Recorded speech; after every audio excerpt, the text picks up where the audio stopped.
श्री कृष्ण जन्माष्टमी विशेष श्री कृष्ण स्तोत्र।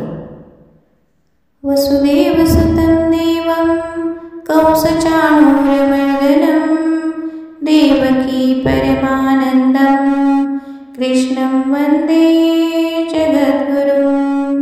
शान्ताकारं भुजगशयनं पद्मनाभं सुरेशं विश्वाधारं गगनसदृशं मेघवर्णं शुभांगं।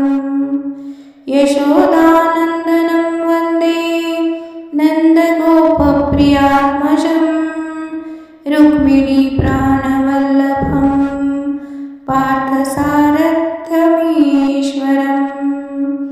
गोपिकानन्दनं देवं गोवर्धनधरं प्रभुं गोपगोपाङ्गनासङ्गं गोकुलोत्सवकारकं।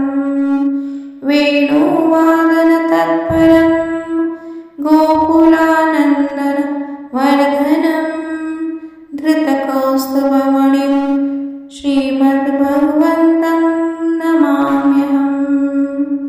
मुरलीगाननलोलं श्रीभद्रासक्रीडाप्रियं हरिं मथुरानाथमाच्युतं भक्तवत्सलमाच्युतं।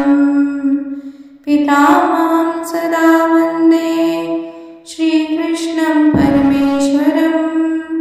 अनेन स्तोत्रराजेन भक्तानां कामदो भवेत्। वन्दे नन्दनन्दनं देवं मुरलीनादमधुर्यकं यशोदाहृदयं नाथं गोकुलानन्दकारकं। पीताम्बरं सुशोभाय वनमालालङ्कृतं हरिं श्रीवत्सकं चन्दनागं प्रेमरसमृतालयं। गोविन्दं माधवं श्यामं राधावल्लभसुन्दरं भक्तार्तिनाशनं देवं करुणामृतवर्षिणं। जन्माष्टमी महोत्सवे हर्षस्निग्धमना स्मरेत् मधुसूदन